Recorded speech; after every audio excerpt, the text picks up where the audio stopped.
ತಾವೊಂದು title ಕೊಟ್ಟಿದ್ದೀರ, ಶೀರ್ಷಿಕೆ ಅಂತ ಏನು ಹೇಳ್ತೀವಿ, ಹೃದಯ ಮತ್ತು ಸಂಗಮ. ಅಂದರೆ ಇವತ್ತು ಈ ಆದರ್ಶ ನಾಗರಿಕ ಫೌಂಡೇಶನ್ ಏನಿದೆ ಅದು ಎಲ್ಲ ಅರ್ಥದಲ್ಲೂ ನಿಜವಾಗೂ ಕೂಡ ಆದರ್ಶ ಫೌಂಡೇಶನ್, ಆದರ್ಶ ಅಂತಲೇ ಹೇಳಬೇಕಾಗುತ್ತೆ. It's a virtually a role model organisation for all organisations. ಏಕೆಂದರೆ ನೀವು ಮಾಡತಕ್ಕಂಥ ಕೆಲಸ ಏನಿದೆ, ತಾವು ಕೋವಿಡ್ ಸಂದರ್ಭದಲ್ಲಿ ತಂದೆ ತಾಯಿಗಳನ್ನು ಕಳೆದುಕೊಂಡಂಥ ಆ ಮಕ್ಕಳಿಗೆ ಬದುಕನ್ನು ಕಟ್ಟಿಕೊಟ್ಟಂಥದ್ದು, ಅವರ ವಿದ್ಯಾಭ್ಯಾಸದ ಜವಾಬ್ದಾರಿಯನ್ನು ಹೊತ್ತು ಅವರನ್ನು ಮುಖ್ಯ ವಾಹಿನಿಗೆ ತಂದು ಅವರಿಗೆ ಬದುಕನ್ನು, ಅವರ ಭವಿಷ್ಯವನ್ನು ರೂಪಿಸುವಂಥ ಕೆಲಸ ಮಾಡ್ತಾ ಇರೋದು ನಿಜವಾಗ್ಲೂ ಇದು ದೇವರ ಕೆಲಸ ಅಂತ ನಾನು ಹೇಳ್ತೇನೆ.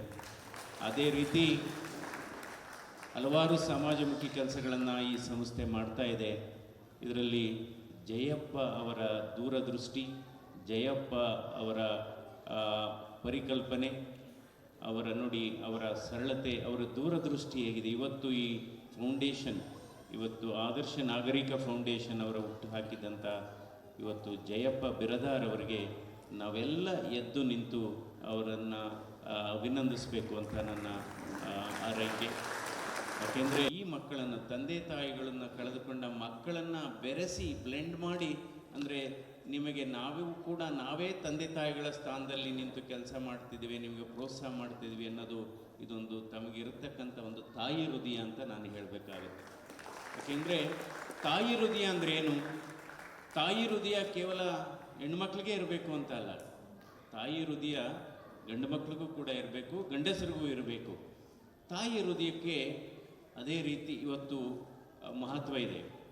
ಬಹುಶಃ ನಮ್ಮ ಈ ಬದುಕಿನಲ್ಲಿ ಎರಡು ಪವಿತ್ರವಾದ ಸ್ಥಳಗಳಿದೆ. ಈ ಎರಡು ಪವಿತ್ರವಾದ ಸ್ಥಳಗಳು ಯಾವುದಪ್ಪ ಅಂದರೆ, ಒಂದು ತಂದೆಯ ಹೆಗಲು, ಇನ್ನೊಂದು ತಾಯಿಯ ಮಡಿಲು. ತಂದೆಯ ಹೆಗಲು ಮತ್ತು ತಾಯಿಯ ಮಡಿಲು ಅದನ್ನು ಕೊಟ್ಟಿದ್ದೀರಿ ನೀವು. ಅವರಿಗೆ ತಂದೆ ಇಲ್ಲದವರಿಗೆ ತಂದೆಯ ಹೆಗಲಾಗಿ ಕೆಲಸ ಮಾಡಿದ್ದೀರಿ, ತಾಯಿ ಇಲ್ಲದವರಿಗೆ ಅವರಿಗೆ ಮಡಲಾಗಿ ಕೆಲಸ ಮಾಡಿದ್ದೀರಿ. ಈಗಾಗಲೇ ನಮ್ಮ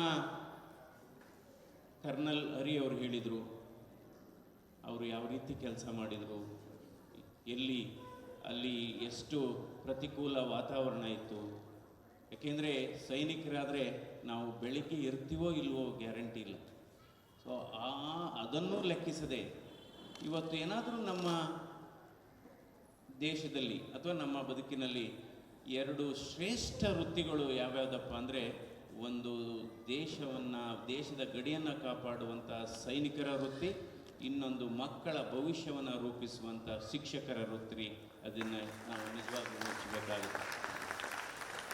ಅದೇ ರೀತಿ ಹಲವಾರು ವೃತ್ತಿಗಳಿದೆ. ಇವತ್ತು ವೈದ್ಯಕೀಯ ವೃತ್ತಿ ಇದೆ, ಅಥವಾ ವಕೀಲ ವೃತ್ತಿ ಇದೆ. ಆದರೆ ತ್ಯಾಗ ಬಲಿದಾನ ಹೆಚ್ಚು ಇರತಕ್ಕಂಥ ವೃತ್ತಿ ಅಂದರೆ ಅದು ಸೈನಿಕ ವೃತ್ತಿ.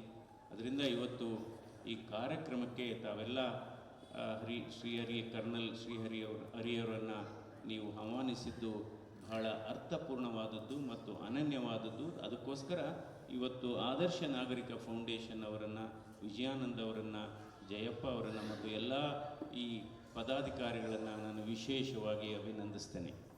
ಅದೇ ರೀತಿ ಈಗ ತಾಯಿ ಹೃದಯ ಅಂದರೆ ಏನು? ಒಬ್ಬ ಹುಡುಗ ಒಂದು ಹುಡುಗಿಯನ್ನು ಪ್ರೀತಿ ಮಾಡಿರ್ತಾನೆ. ಈಗಂತೂ ಈ ಮಿಸ್ಡ್ ಕಾಲಲ್ಲಿ ಬಹಳ ಪ್ರೀತಿಗಳು ಆಗ್ತಾಯಿದೆ, ಬಹಳ ಮೋಸಗಳು ಆಗ್ತಾಯಿದೆ. ಅದರಿಂದ ಹಲವಾರು ಖಿನ್ನತೆ ಆಗ್ತಾಯಿದೆ, ಹಲವಾರು ಕೌಟುಂಬಿಕ ಸಮಸ್ಯೆಗಳು ಆಗ್ತಾಯಿದೆ. ಅವನು ಹೇಳ್ತೇನೆ ಅವ್ರ ತಾಯಿ ಹತ್ರ ಹೋಗಿ, ನಾನು ಒಂದು ಹುಡುಗಿಯನ್ನು ಪ್ರೀತಿಸ್ತಾ ಇದ್ದೀನಿ ಅಂತ. ಅದಕ್ಕೆ ಅವನು ಪುನಃ ಹೋಗಿ ಆ ಹುಡುಗಿ ಹತ್ರ ಹೇಳ್ತಾನೆ, ಇಲ್ಲ ನಮ್ಮ ತಾಯಿ ಹೇಳಿದ್ದಾರೆ, ಪರವಾಗಿಲ್ಲ, ಇದು ಮುಂದುವರಿಲಿ ಅಂತ.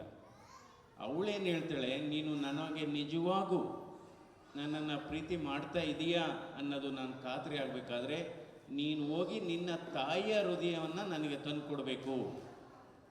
ಅದಕ್ಕೆ ಇವನೇನು ಮಾಡ್ತಾನೆ,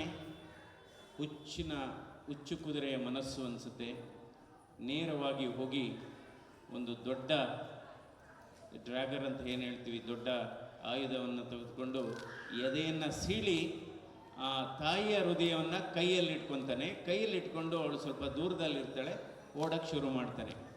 ಆಗ ಇನ್ನೂ ಹೃದಯ ಕೂಡ ಮಿಡಿತಾ ಇರುತ್ತೆ, ಸ್ವಲ್ಪ ಇನ್ನೂ ಹೃದಯಕ್ಕೆ ಜೀವ ಇರುತ್ತೆ. ಆಗ ಹೃದಯ ಹೇಳುತ್ತೆ, ಮಗ ಓಡಬೇಡ, ನನ್ನ ಹೃದಯ ಬಿದ್ದೋಗ್ಬಿಡುತ್ತೆ, ನೀನು ಕೊನೆಗೆ ಆಮೇಲೆ ನಿನ್ನ ಪ್ರೇಯಸಿನ ಪ್ರೀತಿ ಮಾಡಲಿಕ್ಕಾಗೋದಿಲ್ಲ.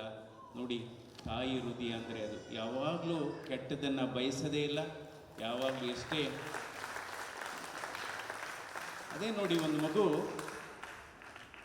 ಮಳೆಯಲ್ಲಿ ನೆಂದಿರುತ್ತೆ, ಶಾಲೆಗೆ ಹೋಗಿ ಬಂದಂಥ ಸಂದರ್ಭದಲ್ಲಿ ಮಳೇಲಿ ನೆನ್ಕೊಂಬಂದಿರುತ್ತೆ. ಸೊ ತಾಯಿ ಏನು ಮಾಡ್ತಾಳೆ, ಅಯ್ಯೋ ಮಳೇಲಿ ನೆಂದು ಬಂದಿದೆಯಲ್ಲ, ಶೀತ ಆಗುತ್ತೆ ಅಂದ್ಬಿಟ್ಟು ತಲೆ ಒರೆಸ್ತಾರೆ ಟವಲಲ್ಲಿ.